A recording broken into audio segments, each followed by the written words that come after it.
Yo, yo, what is up, everybody? Welcome to the Payoff Pitch presented by Fantasy Phenom. I'm Kyle. That's Mike. We're back. Hope you guys had a wonderful All-Star break. Oh, looks like we lost Mike. Give me a second. Give me 1 second. We kind of need Mike.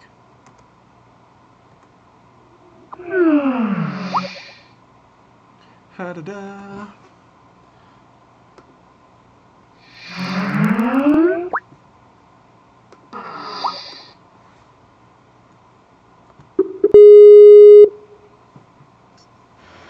There he is. Hey. Not sure what happened there, but we're back. Yeah. Welcome back. Good evening, Kyle. Good evening, Phenoms. Payoff Pitch is back in your life. It is a Friday 15-game slate in DFS post All-Star break. How you holding up, man? Did you I see you survived. It was hard, no man. DFS. Dude, I could only research so much, Mike. I was sitting here, and I'm like, I was eager, right? I'm sitting here on Monday, and I'm like, all right, time to do the sheets, right? I'm looking for it, and there's only like 5 starting pitchers announced. I was like, all right, well, shit. So I wanted to do it today, and I finally got the sheets up. I was like, you know what, whatever. Whoever hasn't been announced, I'll just fill them in after. But Yeah, I'm in like four or five. I'm in 5 season-long baseball leagues, and I was like dropping people and then picking other people up on the waiver wire, and then dropping them like the next day. I was just making stupid moves just because I wanted to try and improve my team and try to do things. I'm just happy DFS is back, man. Big slate tomorrow. A lot of good starting pitchers to talk about. But it was an exciting break. I think we had a lot I had of fun watching. We had a lot of fun doing some mock drafts, man. Jeff's in the chat right now. He's like, thanks for the laughs. It was a lot of fun. And you know what? I encourage you guys, if me and Mike were just talking about this. You guys saw Chris, we call him Ho-Ho, on the stream with us. You know, Chris is one of our community members, and we put out an invite, like, if you guys want to do a mock draft with us, let's fill up a Yahoo league, and let's do it. And, we had a lot of fun. So if you guys want to jump on Skype with us and do a mock drafts, we'll probably do 1 or 2, maybe 3 a week. Maybe do an auction style one, a snake one, just getting ready for football. Season-long leagues are definitely huge. We have a season-long fantasy league chat in River. So, discussing results, things like that, strategies. I posted on Twitter what strategy you guys want to see me try next. And the overwhelming one was wide receiver, running back, wide receiver. So that's the route I got to go on this next mock. But if, you guys want to jump in on it, we'll hit up another one, maybe one tomorrow night. Hey, yeah, if it works out.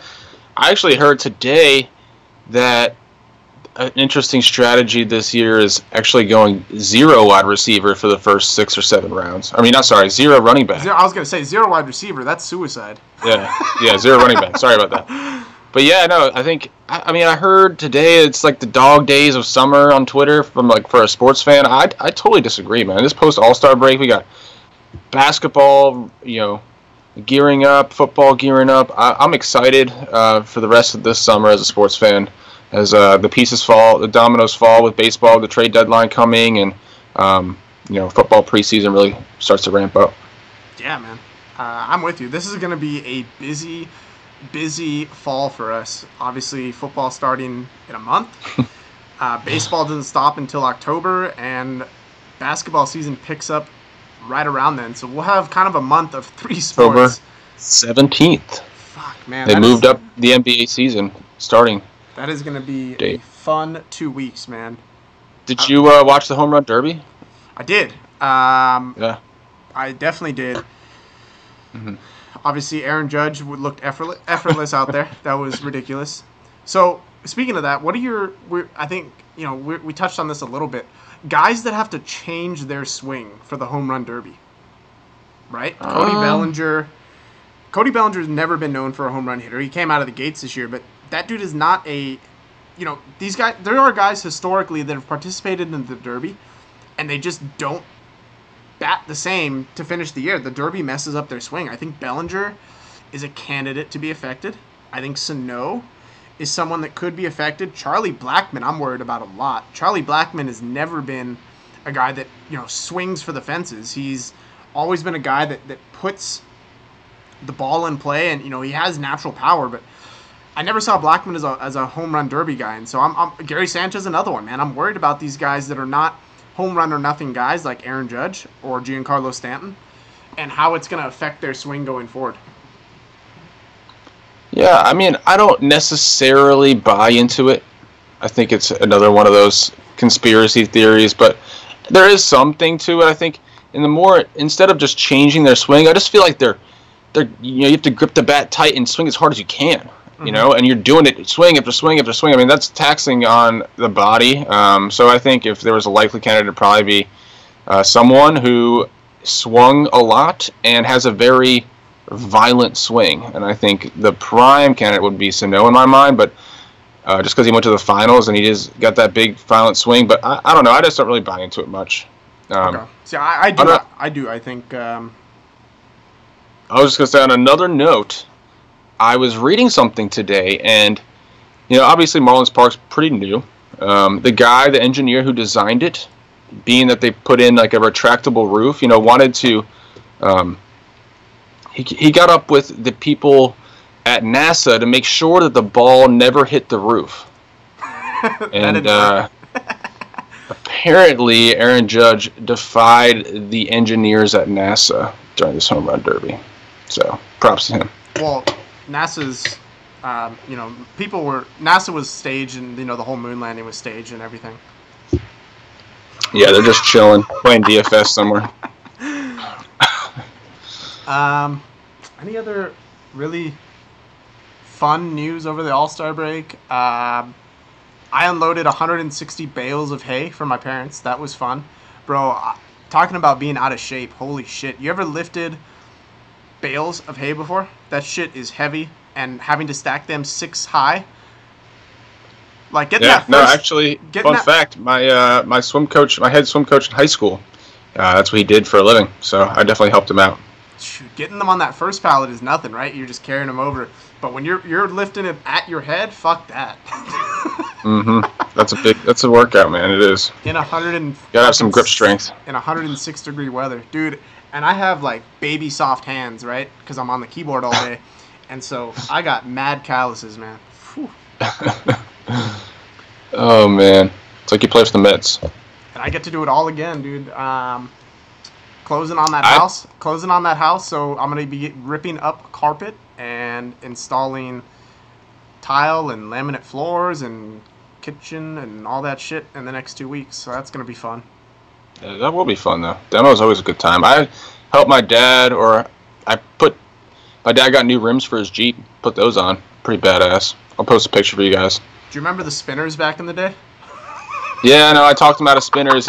I know he's been taking that pain medication recently, but that was the thing back in the day. He didn't want the spinners, no. I bet you Theo had spinners back in high school.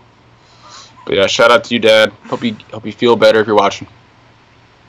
So, yeah, man, it was good to get away from DFS for a minute, to be real though.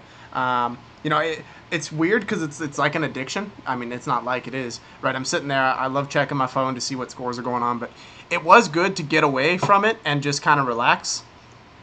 Oh, yeah. Big time. I think it was nice to just watch the All-Star game as a fan instead of as like a dude hoping some guy hits a home run. And just, get the whole experience really as more of a fan instead of a DFS player. You know what was awesome though is Theo said he had the aluminum ones they sold at Kmart. I'm sure he did. He had the chain too. He still has that, but NFL projections are done, Mike. We are ready for NFL season DFS. NFL projections are done and ready to go. I have successfully recreated the last 4 weeks of the NFL season. So that's what I did all All-Star break in the time I wasn't loading bales. I took last season's stats, and my goal was to recreate each week's stats for players, and I got about as close as I could, and I am mad confident there will be obviously optimizers and all that shit back for NFL because it's a lot more it's not as volatile as baseball, so we'll have optimizers back, and it is going to be amazing, man. We're looking forward to NFL, obviously season long, like we mentioned. So Yeah, no, I definitely did a lot of work with NFL as well. I'm ready to rant back and forth. If you all got an argument, you come at me. You know where to find me on Twitter, in River. Yeah, hit me up.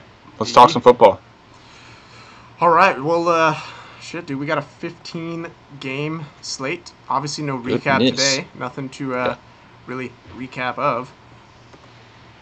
But let's jump into this and break down where we're going. Let's dive in. And I'm about to dive in. Something like that.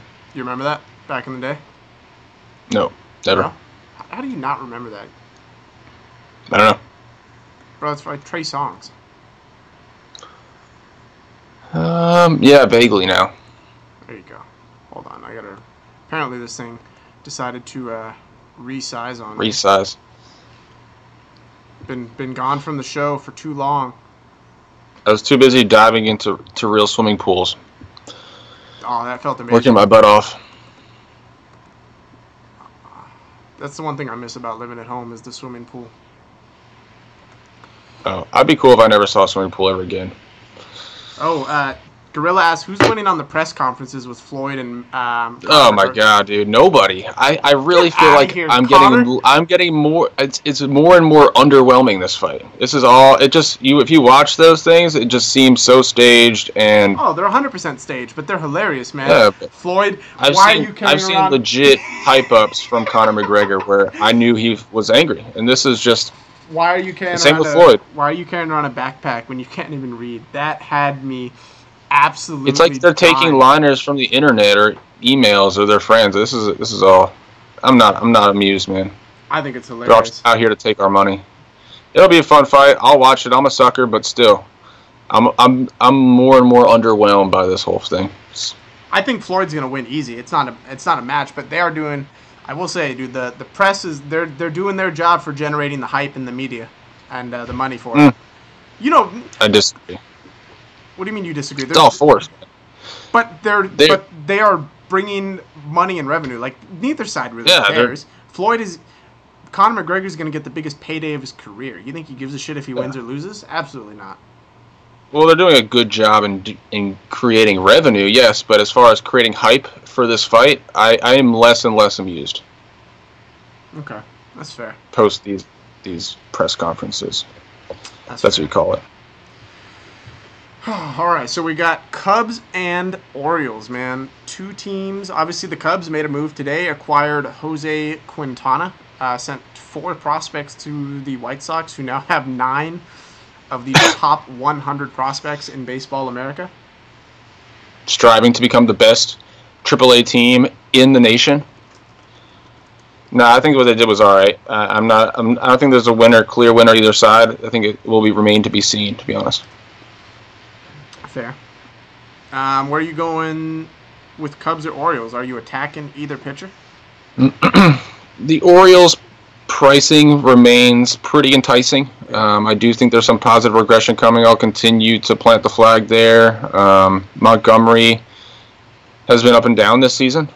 He hasn't been bad, so I don't necessarily think this is a blow-up game coming out of the Orioles lineup, but I think if I'm leaning either side, it probably is the O's, and I probably isn't the likely pick. I think most people are probably going to go up against the Cubs playing in the American League in this ballpark, but I can see either side. I'd rather go Orioles for the prices. Same. Gosman's not a guy I'm going to attack, man. We talk about positive regression, and he's a guy that his numbers indicate that he is not as bad as he's been pitching. If you look at his last 3 starts, carries an xFIP of 3.3. Clearly much, much better than his season xFIP of 4.9. So, Kevin Gausman is trending in the right direction now. He's never been this bad of a pitcher, and he's not a guy I'm going to stack against. And I think people will looking at his season numbers. Yeah, I've always been saying that. I always felt like his track record was better than it was. It definitely was surprising to me. So I'm not 100% surprised by the good 3 out of the last 4 from his starts or games there. Agree. St. Louis, Pittsburgh. Pittsburgh is an intriguing stack tomorrow, and one that I'm looking at. I have them listed in my top 6, only because of how well they have been hitting. One of the best teams in the last 7 days. They have quite a few bats that are hitting well. Andrew McCutchen, Gregory Polanco were hitting well before the All-Star break ended. Of course, part of that had to do with John Lester's start and the runs that they put up in that game. So, numbers are skewed a little bit, but they're still, they are swinging the bat well. And what I really like about the Pirates is they don't strike out. They don't have one player in this starting lineup that strikes out more than 20% of the time. And you pair that with the fact that Mike Leake doesn't strike anybody out as is, not a recipe for success for a pitcher.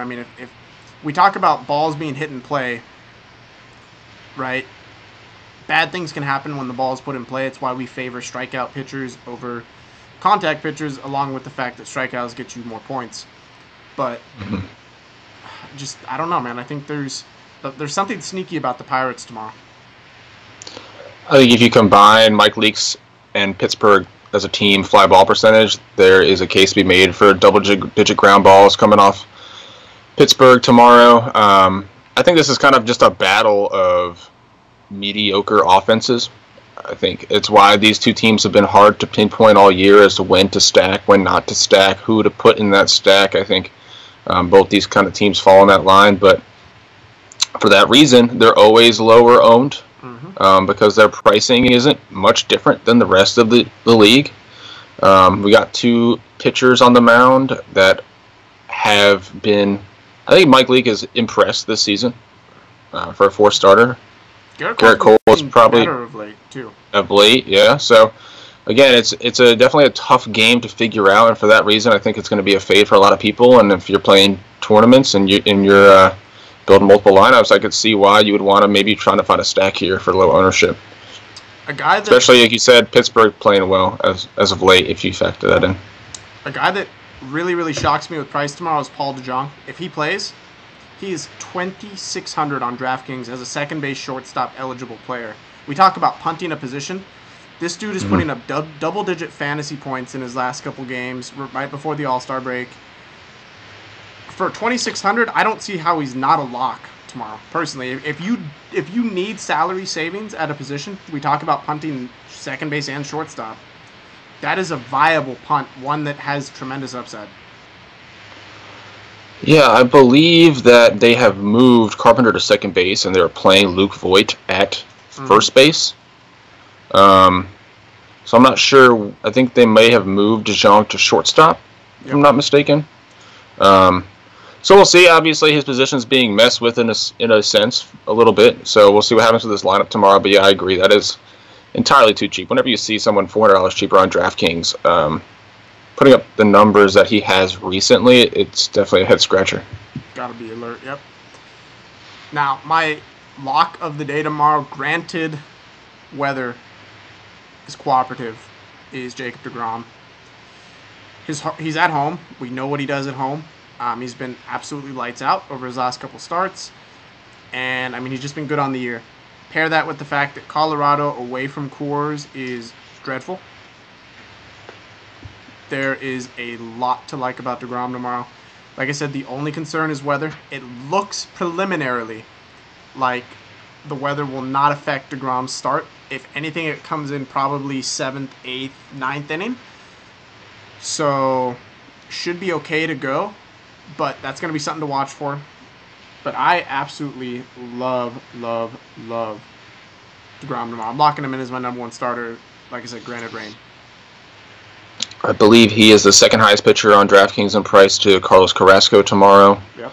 As far as weather here in Jersey, it was incredibly humid today, usually a sign for rain to come. So I haven't looked at the radar, but I imagine that we are in store for a little bit of precipitation tomorrow. It was almost like we had a heat index of close to 112, 115 today because of how humid it was. If that does decide to stay tomorrow, humidity generally plays a very big factor for the ball to fly. So we'll see. As far as deGrom, he did have that rocky start. I called it out. I thought he was going to have a great start, being the all-star snub. Didn't work. Didn't really work. Nope. He ended up giving up 4 home runs. That was ridiculous, though. Him and Carrasco. Like, I actually pitched both of them against each other in an express slate. And it was Martinez he played against. Yeah, who did I say? Carrasco? Yeah, he said Carrasco. I'm sorry, I meant Carlos Martinez. I pitched both of them against each other. Thought that would be a contrarian move, and I don't know. I think if you look at the box score, again, he had 2 back-to-back home runs in that game. He let off, the third and the fourth were let off with back-to-back home runs. Those are the four runs he gave up. So we talk about strikeout pitchers giving mistake pitches up. I think I don't know. I mean, he did only strike out 5, so it wasn't a great start. But still, I think if you're going to turn it into a positive, which I think you kind of have to, there's that. He is much better at home. I don't know if you mentioned that. Yep. All of his ratios are incredibly better at home. Batting average against under 200 at home. He's got an ERA. It's almost 2 runs lower at home. I think Colorado's a plus K matchup, and they're much worse on the road. So I agree. I think this is definitely a spot that I'm looking at. If I'm paying up, it's probably DeGrom. What are your thoughts on John Gray in New York tomorrow? Could be sneaky. I think New York is trending in the wrong direction as a team. Yeah. It's reflected in their price, however, and so I think if people are paying up to 2 pitchers on DraftKings, you might see some ownership there, but I don't necessarily want to go against John Gray. Yeah, I don't find myself stacking against him, but the Mets are trending down. So it could be an intriguing play if you wanted to roll the dice and pitch him. 100%. With everyone kind of on the ground. Los Angeles, Miami, we have Brandon McCarthy and Dan Straley. Dan Straley, a guy we were talking about, kind of came out of nowhere this year. And Brandon McCarthy, obviously, doing his thing as well. What are your thoughts on this game? He's not been good as of late, for what it's worth. Brandon McCarthy, not been as good, I should say. Strikeout. Yeah, he's actually having. Both these guys are having improved seasons. I think both these guys are having both fantasy relevant seasons in both formats. So, in Miami, I don't know. I think Dan Straley is more intriguing as a DFS play because of the strikeouts that he's shown that he can put up. I don't think Los Angeles is a plus strikeout matchup at all. So I don't think Straley is much on my radar today, but the numbers don't lie. I mean, minus the home runs. Hold on. I have some stats that might shock you. I love stats that shock me. Last 14 days, Dodgers striking out 24% of the time. Last 7, 29, second worst in the entire league. And the last 3 games, obviously before the All-Star break, 30% of the time. Top 3 or bottom 3 in the league. Just throwing that out there. Yeah. I think we've also kind of seen as a team when they get shut down, it seems like they all get shut down. We've seen it a couple times with unworthy pitchers. Mm-hmm. So yeah, I think it's interesting play. He's got the K upside if he's on. There's been talks about people calling for his name. We talked about that favorable contract last time he pitched, so maybe he wants to show up for his team if he likes Miami, or he wants to maybe show up for another team if he doesn't like Miami, Yeah. So, I can see Straley being a possible option. He's not my top guy by far. Definitely not a guy I don't think I play Straley tomorrow because I like some other matchups more, but his price is interesting at $7,100 on DraftKings. Pretty cheap. That's what I was just about to say. Pretty cheap for some upside there. And then Brandon McCarthy, you know what? I can actually make the case to stack against McCarthy, personally. I love Stanton and Ozuna tomorrow. Bohr, I'm torn on where I want to go with Bohr. I don't know if he's worth that 4K price tag. You have Logan Morrison at 4.1, Matt Adams at 3.8. So, McCarthy, he's not a big home run guy. And so I don't know if Bohr is the guy that I would love to play at that first base spot, but I can understand the argument for doing so. Yeah, I mean, the key to McCarthy's success this year, if you look at StatCast numbers, he's pitching to contact, and he is pitching to a very low exit velocity. Under 84 miles per hour on average, yep. So, Yeah, I don't know that I want to stack against it, but Miami is always such a sneaky stack. I feel like they've been hot over the last week before the All-Star break too. If I'm looking at their last couple games, right, last 7. And I just wonder if people are going to look at Miami and go, oh, these guys all just partied all weekend or all week, and they're not going to come to play. Miami has a 27% line drive rate over the last 7 games, and over the last 3, they have a 24% line drive rate with a 879 OPS. So, I mean, they are playing well. Obviously, going into the All-Star break, it is obviously a little different. You come out of the break, teams can perform differently. But I agree, they are a sneaky stack. Yeah, they're DFS favorable, usually to the price and the extra bases.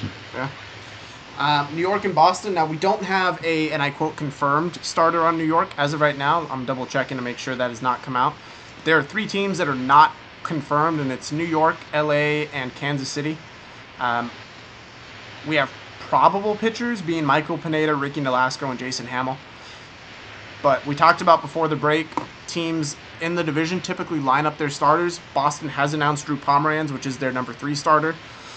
Michael Pineda is, I would assume, their number 3 starter for the Yankees. We have Tanaka, Severino, and then Pineda. So that's kind of where our thought process is there.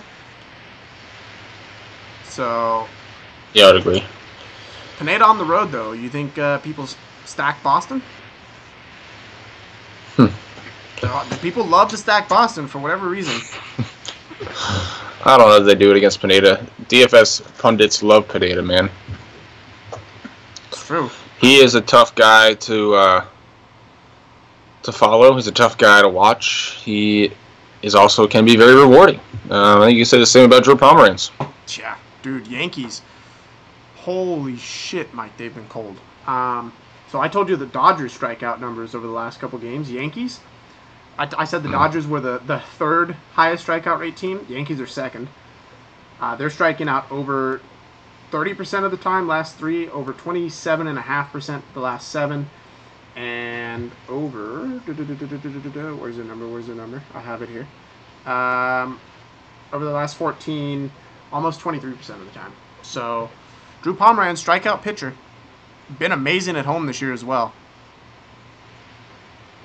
Thoughts on pitching him?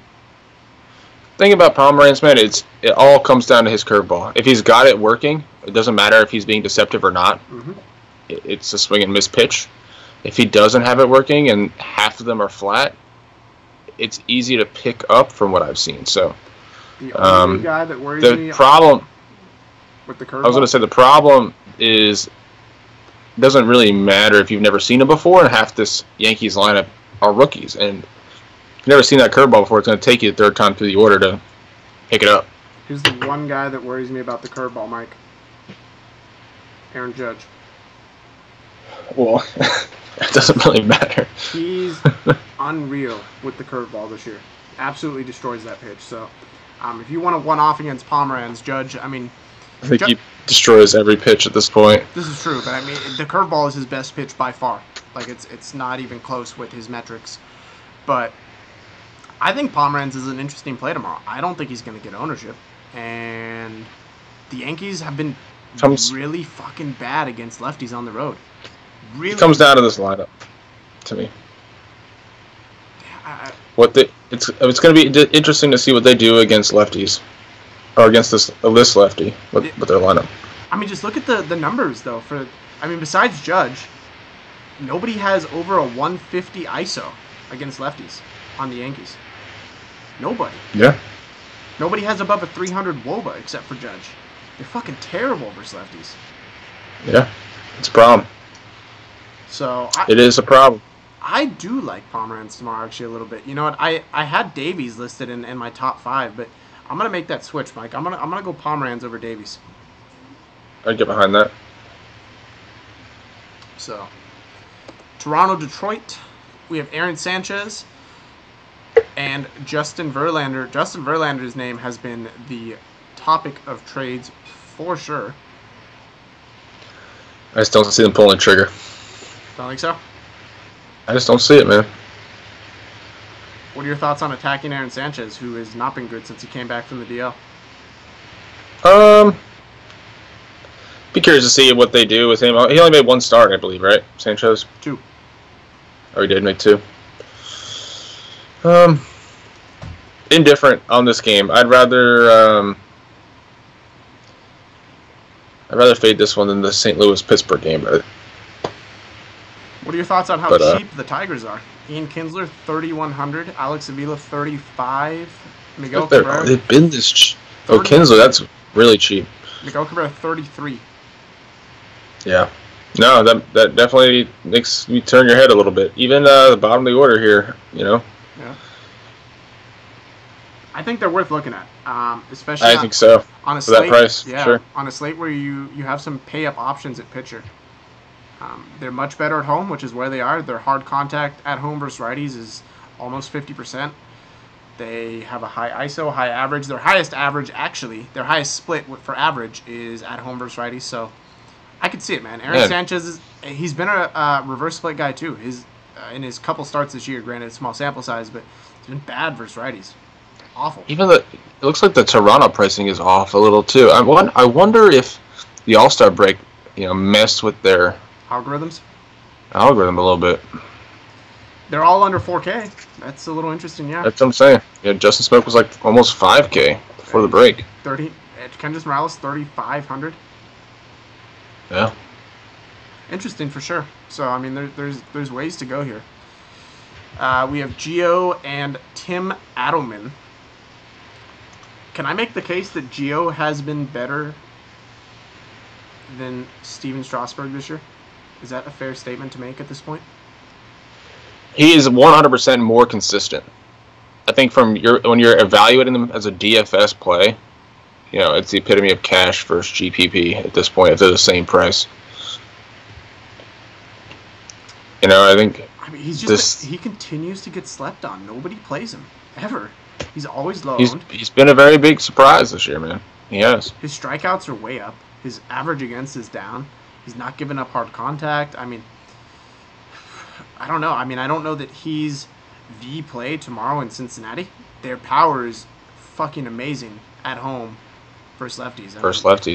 That's absolutely their power spot. 20% of the fly balls they hit end up as home runs. But it's also their highest strikeout at home versus lefties. So, worth it. Yeah, it's a tough spot for Gio, I think. If you're looking at a 15-game slate and you're looking for ultimate upside, I think he's in play. I mean, for what he's been doing this year, it doesn't matter who he's playing.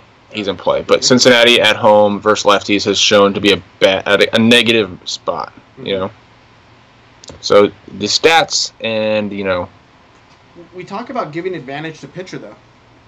Do you buy into that in this spot? Adam Duvall is one guy that really worries me. That's a guy that I don't want to fuck with tomorrow in terms of pitching against him.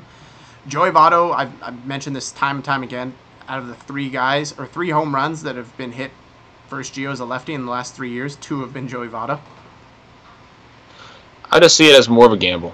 I think at this point in time, I haven't seen something to persuade me to play Gio over someone else at his price range.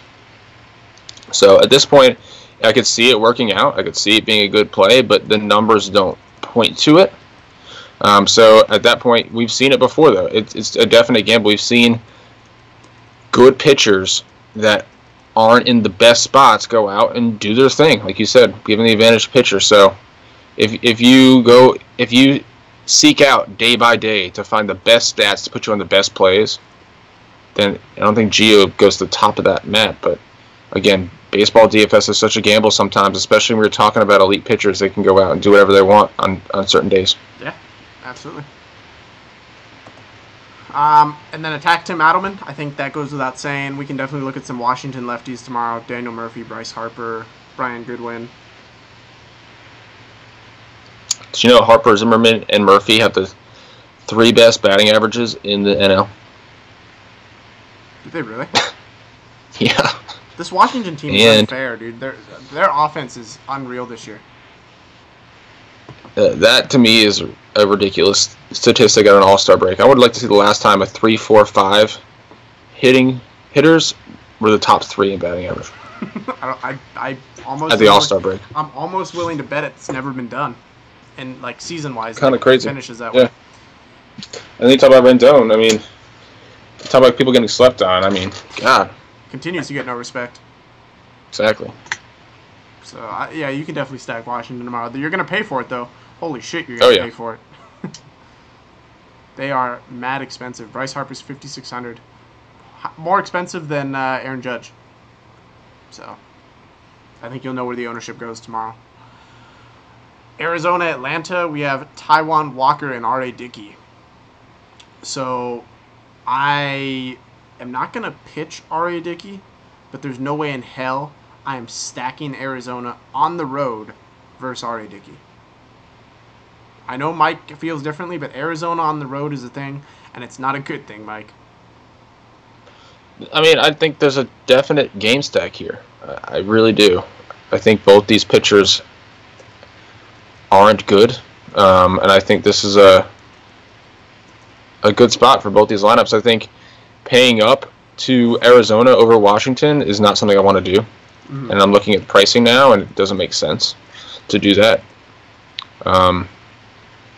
So, from a full team stack, I don't see how I'm going to land on Arizona over some other teams. 100%. Although I do think going after Dickey is always worth a play. Now do you not buy into his recent starts? No, because he's been so streaky as a. Well, I mean, if that's as a pitcher his whole career, I mean. Yeah, but if that's the case, I mean, if he's streaky, he's on a good streak right now. I mean, I just feel like Arizona on the road, like there's better spots to play. You know what I mean? Like, I just don't see how you attack a guy that is streaky, who's been on a good streak, with a team that's not been good on the road.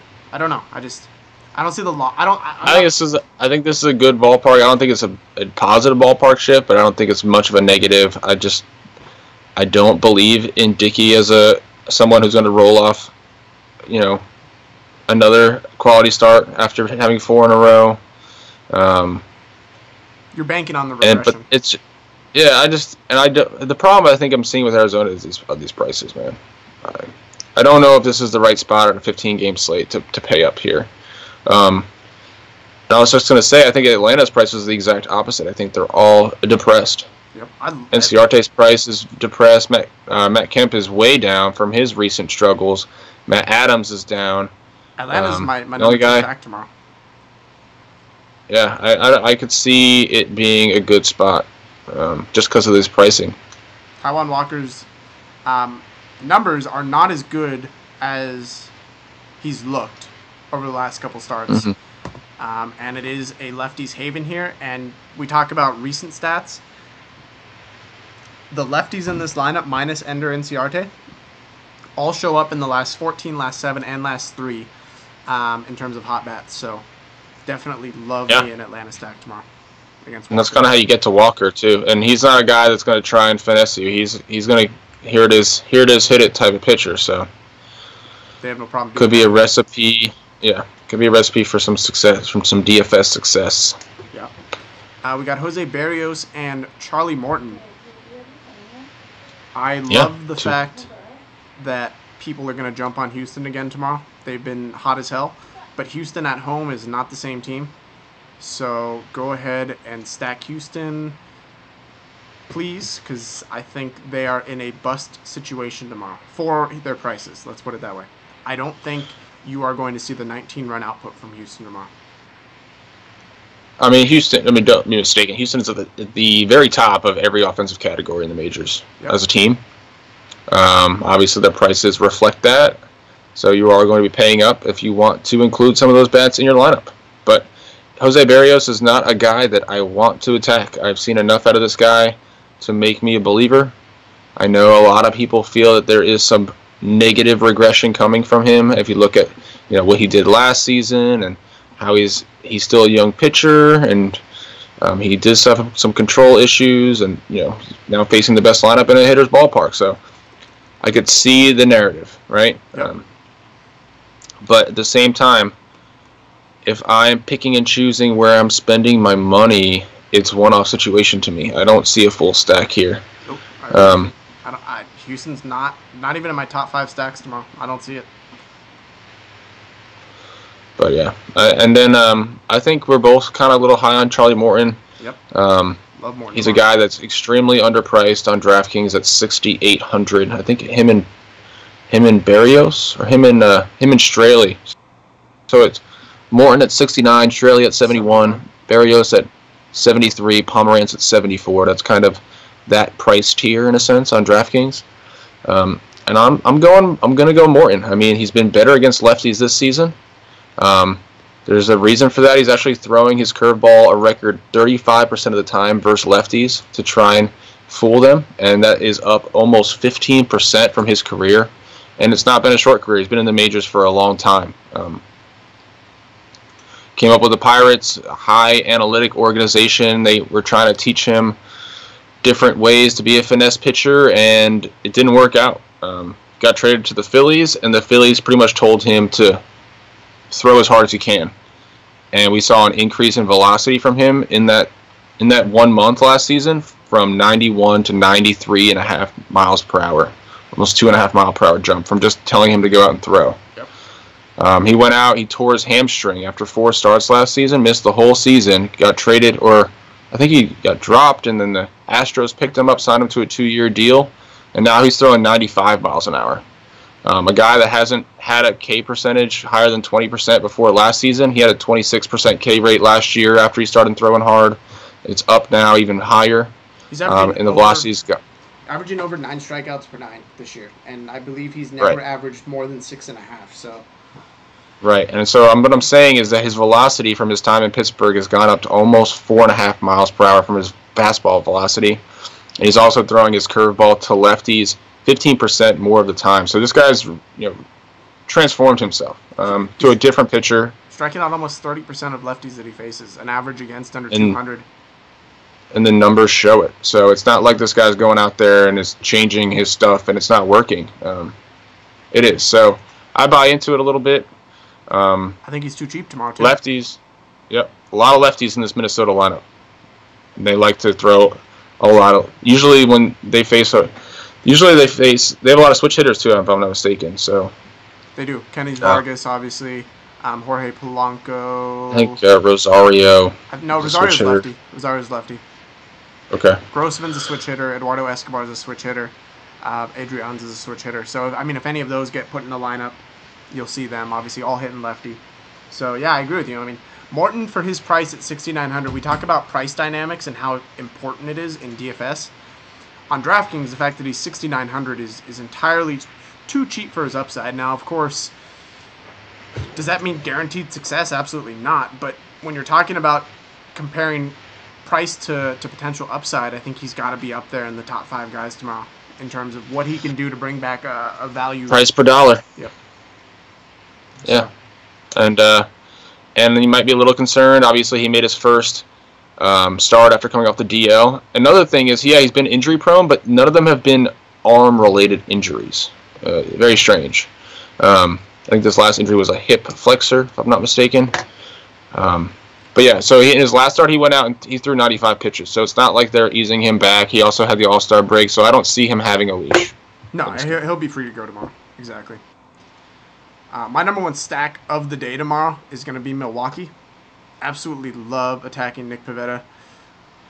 It's in Milwaukee. Nick Pivetta on the road. Not good. Nick Pivetta over his last couple starts, not good at all. Hold on one second, not sure why. Yeah, his last start was a little bit of a rocky road, but I think leading into it, it was all right. He was actually having a good little trend. He actually had a great game in Arizona recently. So he's definitely been a guy, young pitcher, up and down for sure. I think his price is too high at 8,400. Pivetta? Yeah. Yeah, no way I play Pivetta. Absolutely not. But he hasn't looked bad, man. He really hasn't. So it was the bad start was in Arizona. So he's had one bad start sandwiched between 2 quality starts on either side. What worries me is the advanced metrics, right? The predictive analytics. An xFIP of Yeah, same. 5.8 on the road this year. StatCast numbers are not favorable either. Average exit velocity of 88 miles an hour. He's getting barreled up almost 10% of the time. You talk about a Milwaukee team that just absolutely destroys right-handed pitching at home. ISO of 213 as a team. Now, they strike out a ton, but they hit over 20%, almost 21% of the fly balls they hit are home runs in Miller Park. First righties is not a good sign. You talk about getting some of their power back. Eric Thames, hopefully he continues his hot streak. You're paying for it. Travis Shaw continues to have an amazing year. Stephen Vogt, one of the most underrated signings, I think, so far this year. Talk about a guy reviving. Everything's kind of working out for Milwaukee right now. Yeah, Orlando Arcia, huge reverse splits guy. He is way too cheap. 2,927 on FanDuel. Lock that up. And the thing is, this Milwaukee team, the Major League Milwaukee roster is full of just Band-Aids, man. This team was just supposed to be Band-Aided together until their prospects developed, and now it's Phillips, like, where do we put these guys? Yeah. Look at Josh Hader. They have nowhere to put him. Well, I mean, they'll find a spot for. They should find a fucking spot for him. I mean, Zach Davies. I like Zach Davies. Yeah. I don't think he's a terrible pitcher, but he's not Josh Hader. So they can. Zach Davies can either find a new team or. Yeah. No, I think this is not a good spot for Nick Pivetta at this price in Miller Park. I think he has shown some flashes this season. I think he is an intriguing player to watch going forward. He has an impressive strikeout rate this season. The problem with him is just the fly balls and the home runs. So from a DFS perspective, if you're trying to stack against somebody, you're targeting somebody like that and in a hitter's park. So it kind of comes together for a Milwaukee stack, and I totally agree. I think that's the side I'm on. Last 3 starts, a 60% fly ball rate for Nick Pivetta. Yeah. Now, the one upside there is the fact that Milwaukee as a team strikes out 27% of the time at home versus righties. Yep. Nick Pivetta is a guy that has a high strikeout rate. So we've seen what average pitchers can do to this lineup if their stuff is working. But it is a huge risk, both sides, quite honestly. I mean, Milwaukee's going to either hit it out of the park or they're going to strike out. So there's tremendous upside in Milwaukee, but you can get burned. And there is upside in Pivetta, but you can get rocked easily, and he can end up with a -10 for you. I just don't see the upside in Pivetta for price at 8,400 when you have, like we were talking about, guys like Pomeranz, Morton for much cheaper. Totally agree. Do you think Milwaukee wins this division, man? I do. I think Chicago clearly, they made a move that they needed to with Jose Quintana, but if Milwaukee keeps up what they're doing, their pitching staff is coming together. Jimmy Nelson is really emerged. Zach Davies is plenty serviceable. We have Chase Anderson on the DL right now. Brent Suter.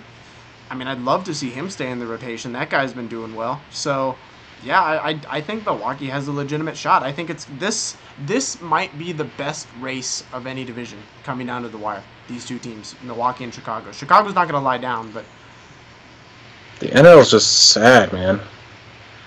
How many teams are over 500 in the NL? Have you seen that? I think it's 4. It's not bad. Maybe 5. So the Giants have a shot. It's just, I think that's part of the reason why Milwaukee's in first place. It's been rough. I really do think that to get out of the NL, though, you're not going to be able to beat, like to get to the World Series at NL, you're not going to be able to beat some of these pitching staffs out of the West. Yeah. You have the best offense in the world. So I like it. What do you think about Philly tomorrow, though? Would you? I don't like Philly against righties personally. Miller Park. I just don't like them. I think it's worth a play. They don't hit home runs versus righties, Mike. Under 10% of their fly balls end up as home runs. They're terrible. I mean, they're bottom 5 in almost every offensive category. So yeah, stacking Philly is just never something you want to do, and I think their pricing is just not exciting either. I think it's just they're kind of overpriced right now. So yeah, I think they're a little overpriced because of the park factor, but yeah, it's too much for me. Even though it's a good park, they're just not a very good hitting team as a whole. So from a stacking perspective, I'm off of it. I'm with you. Seattle, Chicago, we have James Paxton and James Shields.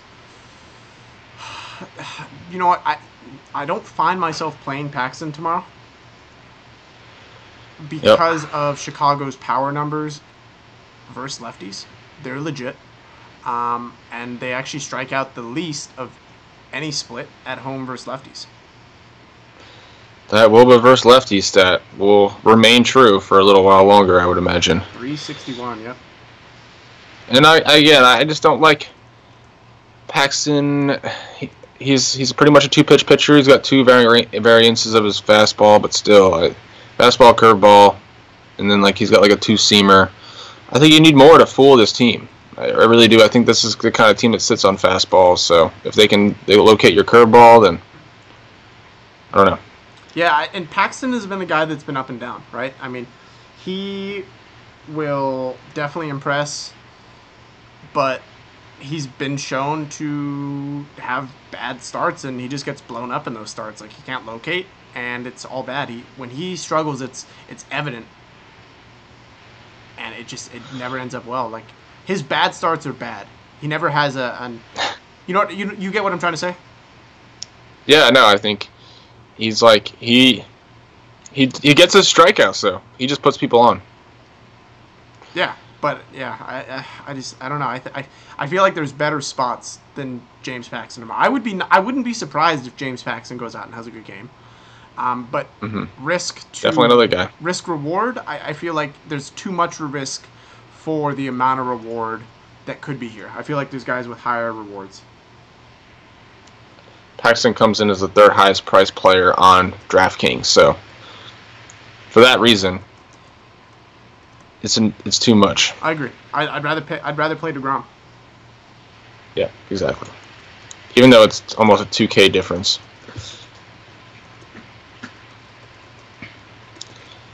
All right, we got Texas, Kansas City. Texas has been mad hot. Third most home runs of any team in the last 7 days. Jason Hamill, he's had a home run problem, kind of, but he's been pitching better of late, and it is in Kansas City.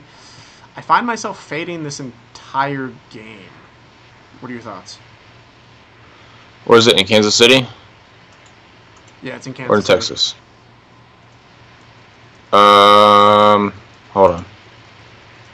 My computer's bugging out. Yeah, no, I think I'm not trying to attack Press. I never really want to. Hamill would be the guy I want to go after. Like you said, I think Texas, he's a guy that fly ball, he's a fly ball guy. So I think there could be some home runs in this game. I don't know about a full stack, but for a team that is a home run hitting team and they're hitting home runs recently, I could see it. Just in Kansas City is a tough call, and their prices are actually higher than they were when they were in Texas last series. That's what I was going to say. Their prices are astronomical. Almost every player is above 4K, and so in Kansas City, just not a good DFS park. They strike out a ton on the road. I think it's the highest in the league. 27% away versus righties, 30% away versus lefties. Yeah, I think the number one K rate on the road, which is weird. It's a weird stat to be that dramatically different home and away for strikeouts. It's not even. It's definitely a weird stat. I have no logical explanation for that. Yeah, Theo just Except that pointed it out, is. I missed this, but Theo just pointed out Kyle Seager is 2,500 at third base. He's been having he's just been having a really bad year. Yeah, I think he's. Do you think he's in a spot to turn it around though? I don't know, man. I've never been high on him.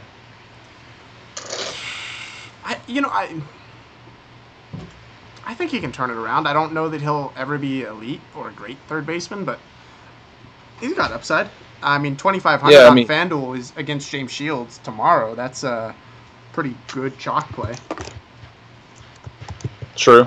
I do like the Seattle stack, and it is cheap. I don't know. I think you look at Seager's counting stats, though. It's just it doesn't make sense, man. I don't know what's going on. He's got 10 homers and 40 RBIs at the break. Hey, he's not been good. 34 runs scored. I think a chalky two-man tomorrow will be Cano and Seager versus James Shields.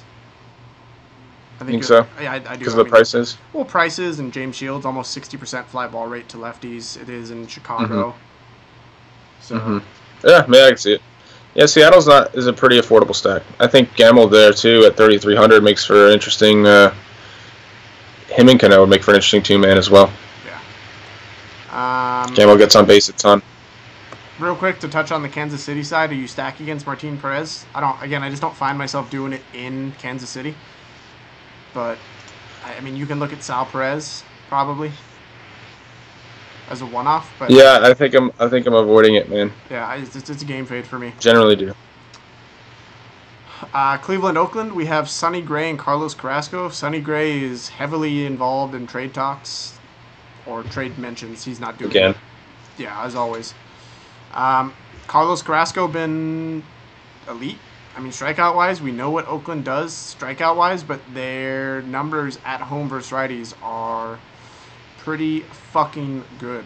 So, do you play Carrasco tomorrow? For the price, I don't see why you would play Carrasco over DeGrom. DeGrom at home, Rockies on the road. Instead of Carrasco on the road, A's at home are much better. I don't see the reasoning there, especially because DeGrom's cheaper. But I don't know. What are your thoughts here? Yeah, I mean, both are, I think, positive K matchups. I think Oakland is a better strikeout matchup than Colorado is. If we're just comparing the two pitchers, I think they can both go out and rule the slate if they're on. I think, Oakland does have great numbers at home, and Colorado has bad numbers on the road, but it only takes one game, right? So it does. I mean, it is in DFS. It's a daily game. Yeah, I think it's a daily game. So I think DeGrom makes for the more comfortable play. I think if you look at the broad spectrum of numbers, but I don't know. I could see hedging a bet with Carrasco if we really feel like DeGrom is funneled with ownership. But I don't think he will be, man. I really think it'll be kind of split between the two guys, so I'd rather just play DeGrom. Yeah, I don't see DeGrom getting a ton of ownership either. I mean, I think I agree with you. I think it'll be kind of spread out a little bit. So for that, if both guys, let's just say for argument's sake, if both guys are 25% owned, we know that going into the slate. I just feel like DeGrom is the better play. Yeah, I agree. But like I said, Carrasco could easily be in the top 5, but I think so could DeGrom. I think both guys could have a great game tomorrow. I feel like the risk reward, right? Would you kind of have to compare those two more? Would you stack Cleveland? They kill righties, but would you stack them against Sonny Gray? I don't think Sonny Gray is the guy I want to attack.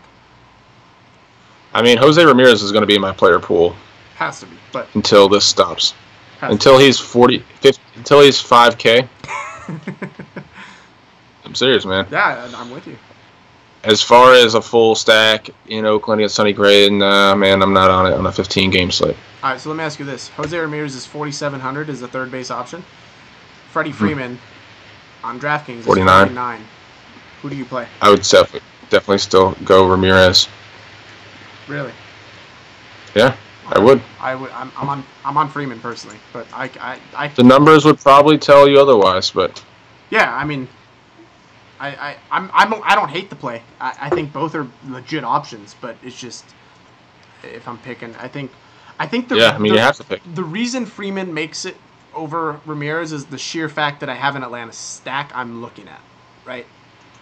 I'll always favor the guy that fits a stack more so than if I'm picking 2 one-offs, it's different. But because of the sheer fact that I like Atlanta as a stack tomorrow, I'm looking at Freeman to complete that stack. Does that make sense? Sure. Yeah, that makes total sense. Absolutely. The real sin is that Chris Bryant is still more expensive than all of them. This is true. What's going on? LA is another situation. We don't have the for sure pitcher, but we do believe it will be Ricky Nolasco. And then we have Jake Faria, whichever way you want to call it. Man, I'm torn on what I want to do here. Jake Faria, great stuff, great strikeout stuff, been great this year. The issue is LA does not strike out. And so who wins in this battle? Does Jake Faria get the strikeouts? Does he not? I don't know. I don't. I don't I know if mean, it's not only the strikeout stuff, but you look at the offensive stats, man. They have scored the least amount of runs in the last 14 days. They are second worst in batting average, the last in WOBA, Yep.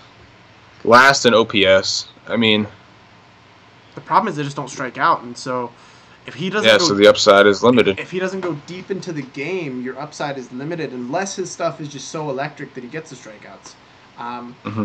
Now, Mike Trout is back tomorrow. Do you think that jolts that offense? Do you think he has any impact? I think the easy answer is yes, but I don't know, man. It's tough. It's tough for me to say, oh, this one player's back, and now they're gonna go. And I mean, you look at their season stats, man. They're still bottom 5 in runs scored with and without Mike Trout. I think. So this offense as a whole has just been not very good. I think Faria, he's opened his career with 6 straight quality starts as an SP2 option. If you're gonna go out and get me a quality start, I don't. And I feel extremely comfortable about it, which I do in this spot. I really do feel like he's a shoo-in. I don't see anything going at me. I mean, it is daily fantasy, right? So Yeah. anything could happen, but I don't know. What are your thoughts on Tampa Bay being ridiculously cheap tomorrow? Corey Dickerson, 3,500 on both sides. Yeah, where did that come from? Dude, I don't. He's been a That good is hitter that. all year, even when he's not hitting for power. He's, I believe, in the top 5 in hits in the year. Like, he's getting on base still. Logan Morrison is down to 41 on DraftKings, 35 on FanDuel, cheap. Steven Souza's the highest price guy at 4,300. Tim Beckham's going to be on the DL, so that'll change. Wilson Ramos, he's been a great addition to this offense. Ricky Nolasco, I mean, he's not good. So Gives up home runs. yeah, I mean, what Dickerson hits home runs, are you? especially against righties. I have Tampa as my number 3 stack of the day tomorrow. Yeah, I like the prices, man. Just make a lot of sense. Nolasco's a little bit better at home as far as limiting home runs, but still, I think he gives up a ton of home runs. The prices don't make me shy away. The fact that Malik Smith is more than Corey Dickerson makes no sense to me at all. So yeah, on DraftKings, on FanDuel it's cheaper, but yeah. Yeah, sorry. No, you're good. So yeah, I agree with you. I mean, we talk about price dynamics, right? This is a very, very stackable team. When you talk about if Nolasco plays, if you're paying up for Dickerson is cold right now. Yeah, that is true, Zach. But is he that cold though? 4 hits in his last 10 games, but I mean, still, he's All-Star break, chance to clear your head. The upside is too good for 35. We talk about price dynamics. Baltimore was way too cheap before the break. They reeled off 3 straight good games, and if you stacked them, you got them at cheap, right? So. Mm-hmm. Yeah, it's all about buying low and selling high. I mean, that is what fantasy is at its core. Yep. And the same can definitely be applied to DFS. That's why we're looking at Charlie Morton. Way too cheap. I mean, if you look at, you look at somebody who's has 4 hits his last 10 games, but if he's got a hard contact rate of whatever, I mean, you got to look at all these things and try and look beyond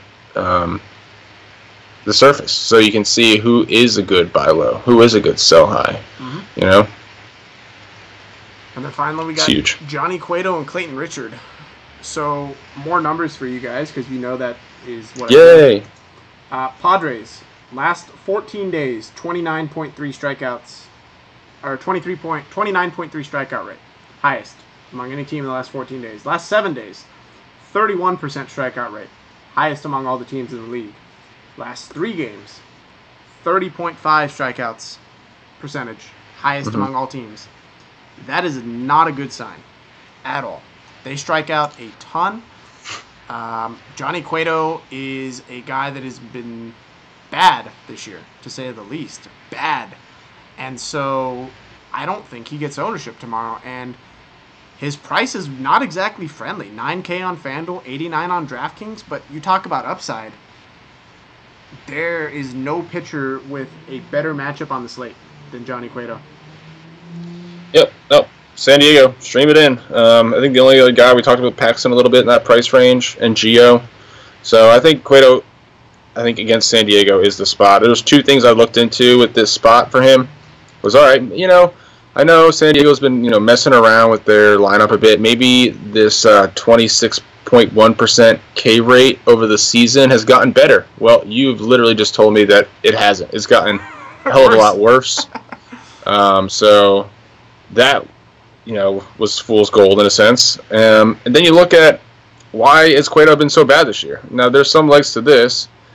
His changeup is the only pitch that has a significant swing strike rate. You look at his velocity from 2015 to this year. His fastball's dropped 2.1 miles an hour, and he only really throws a fastball, cutter, changeup. His cutter has dropped from 88.6 to 85.2, which is almost 3.5 miles per hour. So significant decline in velocity. He's only struck out 8 or more in 2 out of his 18 starts this season. So betting on him to have 8 strikeouts is pretty tough. Now, again, we mentioned the strikeout number, so if he's going to do it in any game, it's this one. Yep. So, again, if you're betting on the numbers, Cueto would be the best guy in that price range. And here's the reason I look at Cueto. Since he's been with San Francisco, if I remember correctly, he has 3 complete game shutouts versus San Diego. He has owned this team. Now, I know it's not the same team that it's been even from last year. There's a lot of different pieces, but he clearly has this team's number. It's in San Diego. I mean, it's a good pitcher's park. I don't know. I feel like the matchup is way too good. Coming back from the All-Star break, I mean, had a chance to clear his head. People are going to be on this matchup. Everybody always is, especially when it's a dominant pitcher like Cueto. I think I don't if you know. wanted, I don't know that. Against San Diego in San Diego, I think they will be, man. Look at the price, though. That price is not friendly at all. It is for him. Well, but I mean, if you're talking SP2, people going to put him as an SP1? I don't think so. And then SP2, paying up for SP2 is not a common thing to do. I don't know that he gets I do it. You're not everyone, though. I always do it. Yeah, but you're not. Like I said, you're not the majority. I don't see Cueto getting the ownership tomorrow. He's been bad, and his price is not. He's only been under 10K 3 times all season. So I think it is a good price. I really do in this matchup. I think people will be taking second looks at this. I think if you look at anybody in that price range, it's going to be him that gets the ownership. I think he'll get more ownership than Gio. I think he'll get more ownership than Garrett Cole. I agree with that. But I don't think I think Charlie Morton gets more ownership than Cueto. He's cheaper. He allows you to get more bats. Oh, yeah. Especially if Houston and Boston get ownership like I think they will tomorrow. I don't see how you get Cueto at high ownership, especially if you're paying up for pitcher. Unless Cueto is your SP1. If people legitimately play Cueto as an SP1 and get a cheaper SP2, then sure. But on FanDuel, he definitely won't get ownership. As your only pitcher, absolutely not. No way he's that pitcher. But on DraftKings, I think it's a worthy. Ooh, I mean, he's got the best matchup on the slate, man. And I bet you Vegas is going to favor him as well, which is going to buy into some ownership. Now, I think it's a worthy fade if it looks to be that way. Okay, so you can go elsewhere. From FanDuel, you think Cueto gets ownership? Because I don't think he gets any. Not 9K on a slate with DeGrom, Carrasco. When you get one pitcher, I don't see him getting any ownership. On FanDuel, I do. On FanDuel, I do. I think people look at the matchup more than they look at the pitcher. I don't know. I disagree there, but. Now, I mean, I disagree with him getting a whole lot of ownership. I think it will happen, but I don't necessarily agree with it. I mean, he faced San Diego this year. He struck out 7 in 7 innings, allowed 1 home run, 2 earned. The home run came to Will Myers, and that was also in San Diego. He put up 24.5 DraftKings points, so not like a slate winning performance. Maybe if you wanted to go and he was getting popular, maybe Myers is a play at 3,400. But yeah, I don't know. I'm not sold on Cueto. Cueto is my SP2 tomorrow. If I'm on DraftKings, I have DeGrom and Cueto locked in. The only reason I get off DeGrom is the weather, but Cueto is locked into my lineups. I'm not getting off of him. I quite honestly don't care about ownership for Cueto, but I don't think he gets a lot of it. Me personally. No, that's fair. I totally like that pairing. I think DeGrom and Cueto are two of my favorite pitchers on this entire slate, so I totally agree. Yeah. So, I will have that pairing, most likely. So, to recap, kind of where we're at pitcher-wise, DeGrom, number one guy for us. Carrasco deserves a look, obviously, pivot option. Cueto is definitely our top SP2 option on DraftKings. Love Charlie Morton as well. Drew Pomeranz deserves a look, and then Jake Faria, however you want to pronounce it. Faria, there you go. Charlie Morton as well. I say Charlie Morton. And then guys we're looking to attack. Nick Pivetta with the Brewers. Looking to stack some Washington bats against Tim Adelman. Some Atlanta bats against Taijuan Walker. Some Seattle bats against James Paxton. And I mean Shields. I'm sorry, James Shields, yep. And then Baltimore bats against Mike Montgomery. Mm-hmm. Yeah, and I really like Tampa against Nolasco if he pitches. Yeah, Tampa. But it's unconfirmed right now. We'll see. But yeah, that's where I'm at too. Yep. So, like always, guys, appreciate you tuning in. Make sure to check us out on YouTube, on iTunes. You guys are on YouTube. If you haven't already, we got that link in the bio. Just subscribe. You can get the audio-only podcast if you're at work, you can't watch the video, etc., etc. And then, like I said, stay up on Twitter. We're going to be posting out invites and notifications about when we're going to be doing mock drafts. So we're getting ready for football season, obviously, season-long leagues. Daily fantasy as well. Like I said, we got all the projections done for the DFS side of NFL, so that's exciting. I'm working on the game sheets for that, and then that'll transition over to the website. But mock drafts, we're going to be doing a lot of them. Might be doing one tomorrow night, so stay alert for those. If you want to hop in on a Skype call with us, we're going to be doing them all on YouTube, so every mock draft we do, we'll be broadcasting to you guys. It's a fun time. Just the guys and gals, if you want to join, hanging out. Talking some NFL, watching Jeremy make some absurd picks. Yeah, make sure you're following us on Twitter, obviously. Get that inside info. And where it all happens, guys, next step, this is just the top of the funnel here. We start to break down these pictures, but the next step, man, is getting these sheets, doing your own digging, coming into the group, seeing who the guys are on, and gals, like you said, and then joining us, the lock show, right before the slate. Not right before, but a couple hours before the slate locks. We get in there and really break down these lineups, and again, further funnel these picks into our DFS lineups, because there's a whole bunch of players, a whole bunch of things to consider, pricing, hundreds of stats, and where people earn in the lineups. I mean, there's so much to consider if you're playing DFS and you're picking and choosing guys who are doing it all wrong. So you guys got to stick with the process and to winning one. So definitely join up, check it out. Absolutely, and of course, the whole point, our motto here at Fantasy Phenom is engage, educate, empower. Right? We would love nothing more than for you guys to learn the game of DFS so well that you literally don't need us. We think there's nothing more powerful than you being able to go out and do this on your own. Now, the whole point of what we offer is the community, right?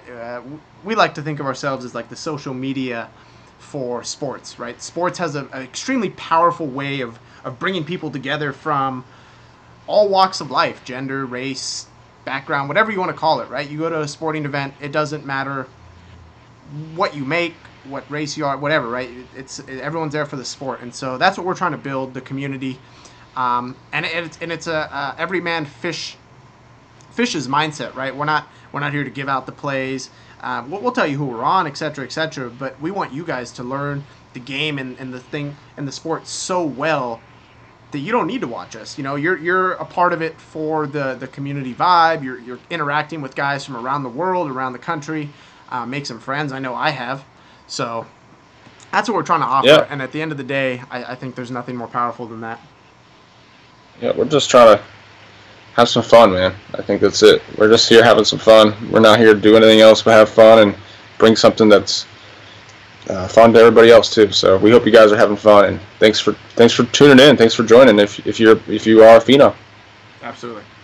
So, if you guys have any questions, feel free to email us. That's in the description. If you're part of the River community, I encourage you guys to join. You do get that free 7-day trial. Check us out. Pick our brains.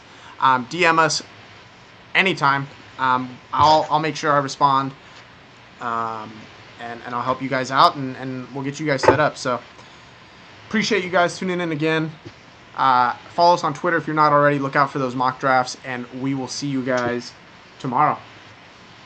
Yep. See you tomorrow, guys.